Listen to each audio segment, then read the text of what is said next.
Hello everyone, welcome back. Study ম্যাথামেটিক্সে প্রত্যেকে স্বাগত জানিয়ে পঞ্চম শ্রেণী থেকে পার্ট 13 পৃষ্ঠা নং 161 ভিডিও পার্ট নং 27 করব। আজকে আমরা এখান থেকে করব পয়সাকে টাকায় নিয়ে যায়। এখানে ভালো একটি প্রশ্ন করল।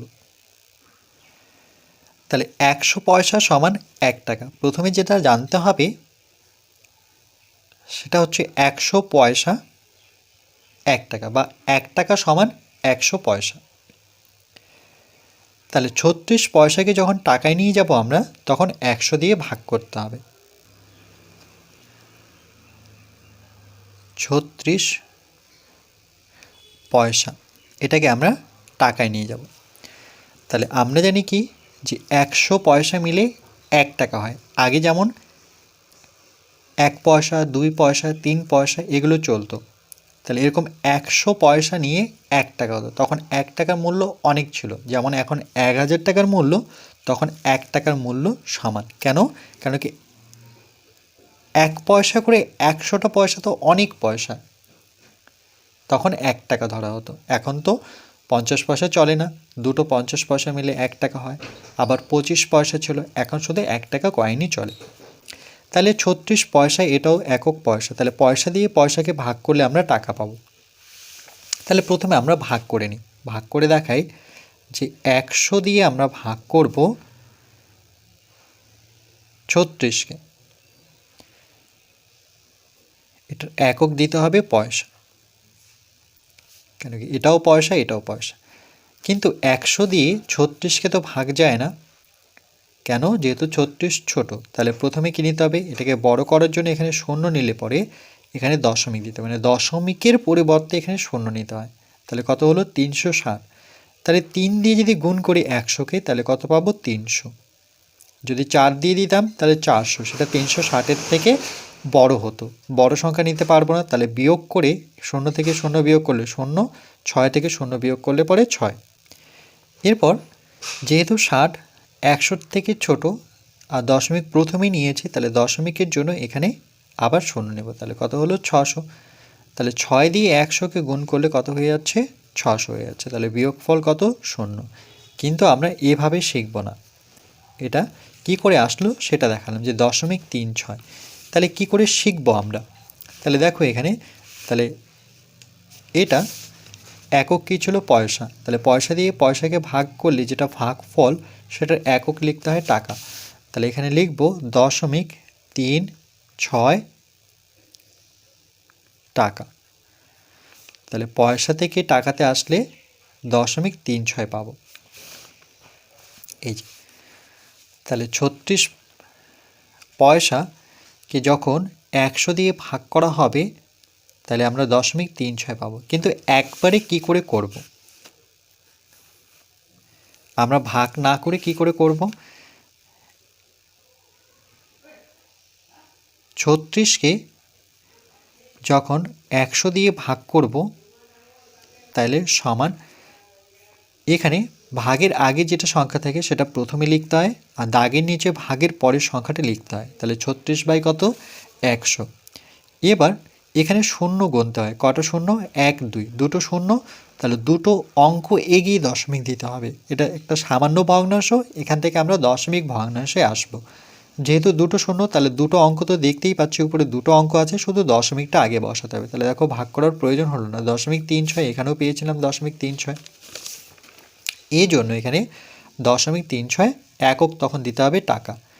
আবার 80 পয়সা, আবার টাকায় আসতে গেলে 100 দিয়ে ভাগ। 100তে কত শূন্য? দুটো। তাহলে দুটো অঙ্ক এগিয়ে 1 2, মানে 80-র ঠিক ডান দিক থেকে বাঁ দিকে এসে দশমিক দেব। এবার দেখো এখানে দশমিকের পরে শূন্য লিখতেও পারি, নাও লিখতে পারি। এই যে যেমন 0.80 টাকা সমান 0.8 টাকা। তাহলে দশমিকের পরে মানে শেষে যদি শূন্য থাকে, সেই শূন্য বসাতেও পারি, নাও বসাতে পারি। তাহলে এই নিয়মটা কিন্তু মনে রাখতে হবে। এবার বলেছে নিজে চেষ্টা করি। ঠিক একই নিয়মে 1-এর ক নাম্বার। তাইলে এখানে শূন্য কটা? 1 2, দুটো শূন্য। তাহলে দুটো অঙ্ক এগিয়ে দশমিকে আসতে হবে, কিন্তু এখানে তো একটাই অঙ্ক আছে 5।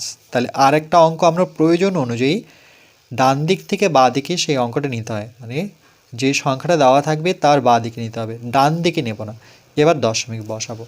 এটা কি করে করলাম, এটা যদি একটুখানি দেখাই, যে আমাদের ছিল 5/100, 5কে ভাগ করতে হবে 100 দ্বারা, তাহলে 5 হবে দাগের উপরে, 100 হবে দাগের নিচে।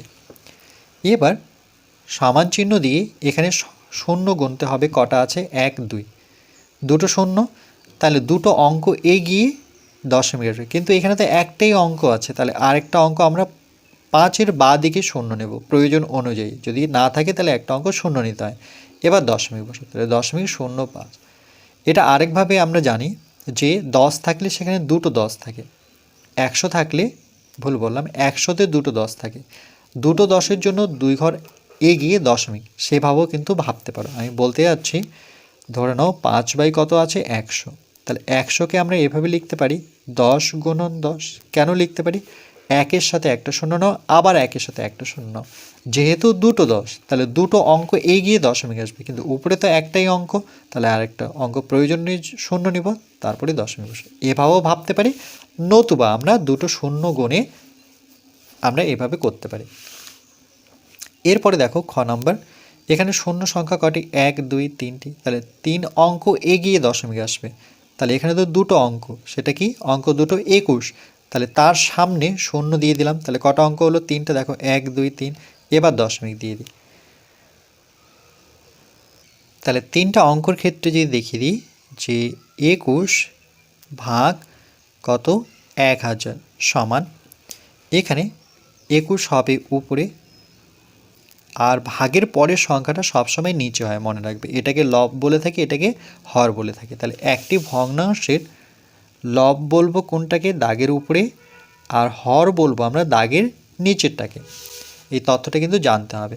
তাহলে এখানে শূন্য গুনবো 1 2 3টা শূন্য, তাহলে 3 ঘর এগিয়ে দশমিক, 3 ঘর বলতে এখানে দেখতে হবে লবে 3 ঘর, লবে তো দুটোই সংখ্যা আছে, দুটো সংখ্যা কি 2 আর 1, তাহলে আরেকটা সংখ্যা প্রয়োজন বুঝে আমরা শূন্য নেব। এবার দশমিক বসাবো। এভাবেও ভাবতে পারি, নতুবা এই যে দেখালাম একটু আগে যে 21 এর নিচে 1000, তোমাদের বইয়ে দুটো নিয়মই আছে, আমি দুটো নিয়মই দেখাচ্ছি।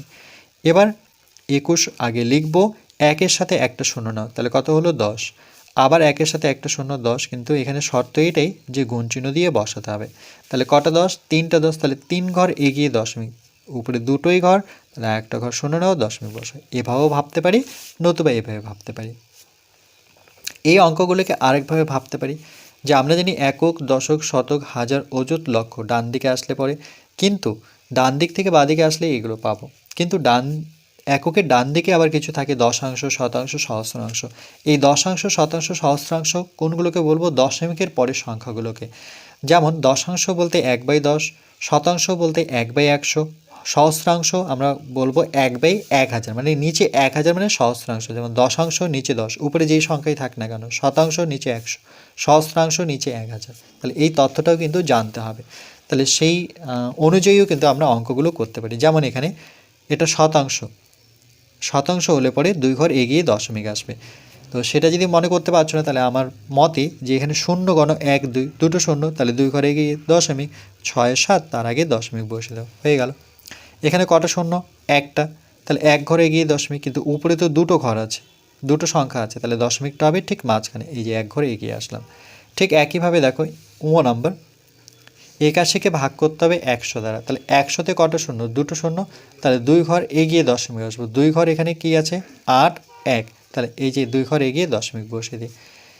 88কে ভাগ করতে হবে 1000 দ্বারা, তাহলে 88কে যখন 1000 দিয়ে ভাগ করবো, 1000-এর কটা শূন্য 1 2 3, এখানে 3টা অঙ্কর প্রয়োজন, কিন্তু আছে তো দুটো অঙ্ক 8 8, তাহলে আর একটা অঙ্ক প্রয়োজন বুঝে আমরা বাঁ দিকে নেওয়ার পর দশমিক বসাবো।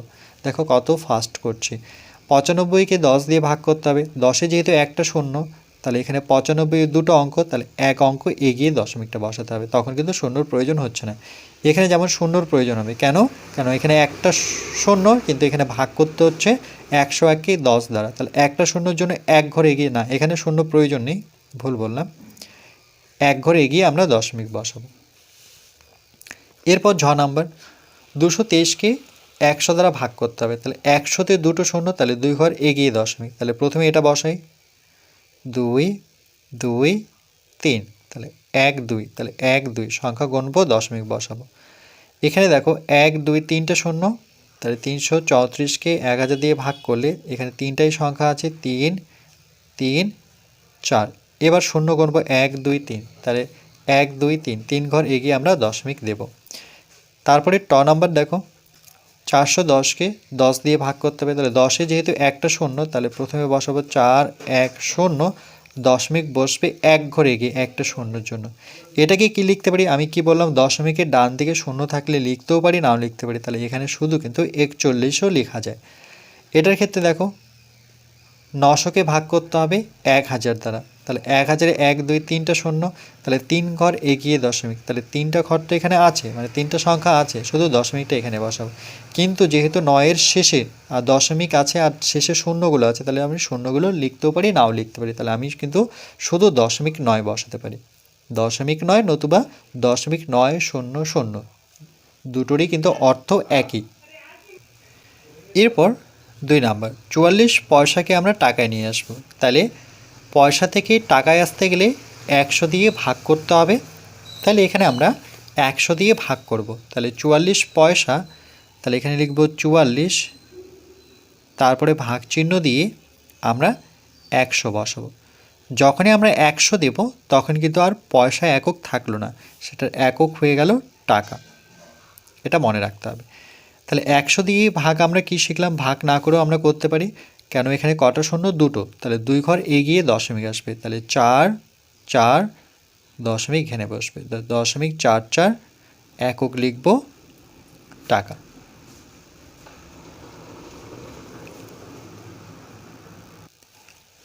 এরপর 3 নাম্বার 75 পয়সা সমান কত টাকা, তাহলে এখানে আমরা পেলাম 0.44 টাকা। তাহলে ঠিক একইভাবে যখন পয়সা থেকে টাকায় আসবো, তাহলে এখানে বসাবো 75, এটিকে ভাগ করতে হবে 100 দ্বারা। যখনই 100 দ্বারা ভাগ করব এর একক হয়ে যাবে টাকা, তখন আর পয়সা থাকলো না, সমান 100-তে যেহেতু দুটো শূন্য, তাহলে 2 ঘর এগিয়ে দশমিক বসাবো, তাহলে এখানে বসাবো 75, তার আগে দশমিক বসিয়ে দিই, একক লিখব টাকা, তাহলে এখানে বসাবো 0.75 টাকা।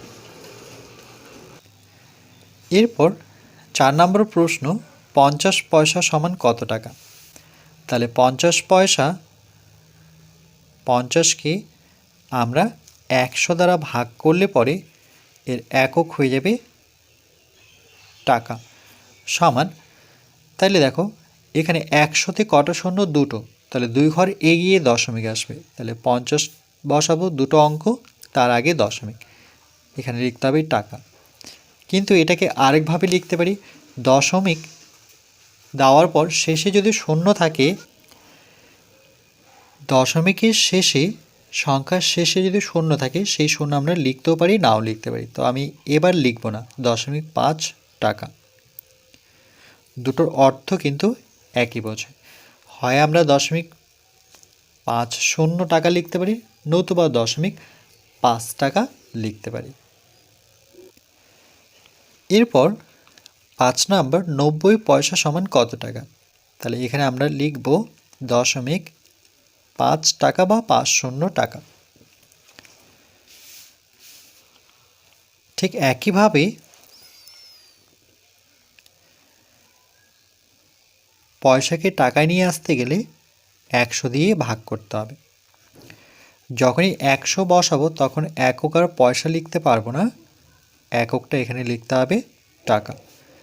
1 2, যেহেতু দুটো শূন্য, তাহলে 2 ঘর এগিয়ে আমরা দশমিক দেব, তাহলে এখানে লিখব 9 0, তার আগে দশমিক, এত টাকা। যেহেতু দশমিকের শেষে, সংখ্যার শেষে শূন্য আছে, তাহলে শূন্য লিখতেও পারি, নাও লিখতে পারি, 0.9 টাকা। এটাও সঠিক উত্তর, এটাও সঠিক উত্তর।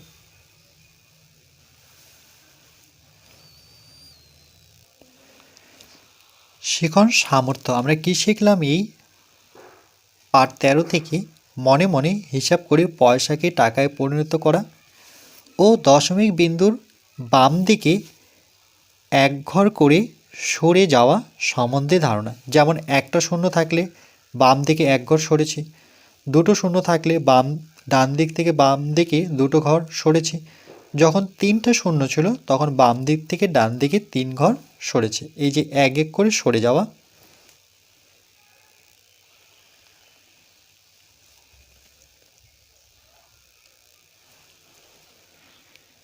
এক থেকে 27টি ভিডিওর মধ্যে আমরা পার্ট 13 শেষ করলাম। এরপর পরবর্তী পার্ট